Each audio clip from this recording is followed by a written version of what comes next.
தினம்தோறும் விளக்கேற்ற நல்ல எண்ணெய் இதயம் நல்லெண்ணெய். இந்த 3 தேர்தல்களில் வெற்றியை கொடுத்தீர்கள். 2019 நாடாளுமன்ற தேர்தலில் திமுகவுக்கு பெரிய வெற்றி.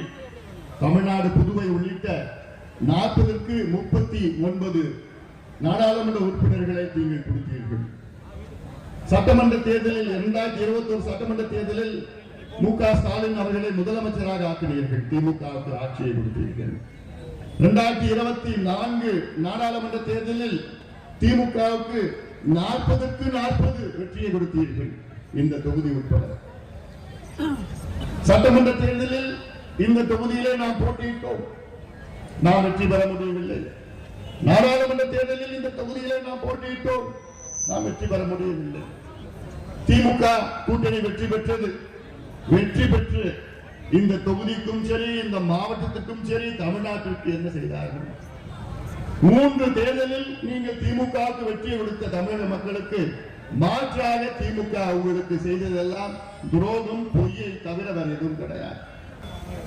இந்தியாவிலே அதிக போதை பொருள் விற்கின்ற மாநிலம் பஞ்சாபா இருந்தது. பஞ்சாபுக்கு எங்க போதை பொருள் வரும்னா ஆப்கானிஸ்தான், பாகிஸ்தான் பார்டர்ல இருக்கு, எல்லையில இருக்கு, அங்கிட்டு பஞ்சாபுக்கு வரும். பஞ்சாப்ல 10 வயசு 12 வயசு பிள்ளைங்களாம் போதை ஊசி, போதை மாத்திரை, போதை மருந்தெல்லாம் கிட்டத்தட்ட 20 ஆண்டு காலமாக பயன்படுத்தி வந்தாங்க. இப்போ பஞ்சாபை விட தமிழ்நாட்டில் தான் அதிகமா போதை பழக்கம் இங்க இருக்குன்னு ஆய்வுகள் சொல்றாங்க. ஆய்வுகள் சொல்லணும்னு அவசியம் உங்களுக்கு தெரியும். ஏன்னா மது குடிச்சா அது நாத்தடிக்கும், வீட்டுக்கு வந்தானா நாத்தடிக்கும் தெரிஞ்சு போயிடும், ஏதோ குடிச்சிட்டு வந்தான்.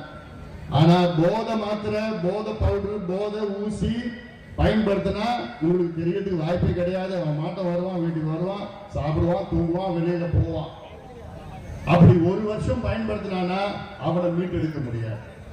இதற்கு காரணம் எல்லாமே திமுக காரணம். கடல் நீர் கிட்டத்தட்ட 22 கிலோமீட்டர் கொள்ளிடம் வரைக்கும் கடல் நீர் வருது. கொள்ளிடம் என்பது தமிழ்நாட்டில் மிகப்பெரிய ஒரு ஆறு. எவ்வளவு தண்ணி வேணா கொள்ளும், அது கொள்ளும், அது பேர் தான் கொள்ளிடம் வச்சிருக்கிறார். ஆனா அப்படிப்பட்ட கொள்ளிடத்துல இன்னைக்கு போனா உப்பு தண்ணி வரும். இது எவ்வளவு அநியாயம், அவ்வளவு அக்கிரமம் இல்லை. இதற்கு என்ன செஞ்சிருக்கிறோம் தெரியுமா?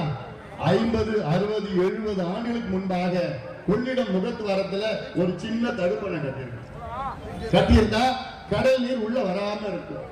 அங்கே 10,000 ஏக்கர் இங்க விவசாய நிலம் அழிந்து விட்டது. உப்பு நீரா மாறிடுச்சு, குடிக்கிறதுக்கு தண்ணி கிடையாது. இதெல்லாம் இந்த மாவட்டத்தை சார்ந்த பிரச்சனை. ஏன் தெரியுமா திமுக ஆட்சியில அங்கே கொள்ளிடத்திலேயோ மத்த எந்த ஆத்திலேயோ தடுப்பணை கட்ட மாட்டாங்க? ஏன் கட்ட மாட்டாங்க? மணல் எடுக்க முடியாது, மணல் கொடையில் ஈடுபட முடியாது. அதுக்காகத்தான் இந்த ஆத்திலையா இவங்க தடுப்பணை கட்டுறதுக்கு அங்கே தயங்குகிறார்கள். பயம் உங்களுக்கு ஏன்? என்ன அதனால ஏன் வீடு வீடா காசு கொடுக்கணும்? தேர்தல் நேரத்துல வீடு வீடா காசு கொடுக்கணும். அந்த கணக்கு பணத்துல இல்லை.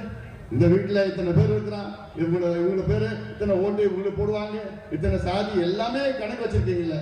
அதிகாரப்பூர்வமா எடுத்தா உங்களுக்கு என்ன பிரச்சனை இருக்கு? நாங்க கணக்கெடுப்பு எதுக்கு கேட்கிறோம்? படிக்கிறதுக்கு தானே கேட்கிறோம், வேலைக்கு போறது தானே கேட்கிறோம். ஏன் உங்களை நடத்த முடியல? அப்ப நீங்க சமூக நீதி பத்தி பேசுவதற்கு முதலமைச்சர் ஸ்டாலின் அவர்களுக்கு தகுதி கிடையாது. சமூக நீதியின் விரோதி கிடையாது, சமூக நீதியின் துரோகி ஸ்டாலின், சமூக நீதியின் துரோகி ஸ்டாலின்.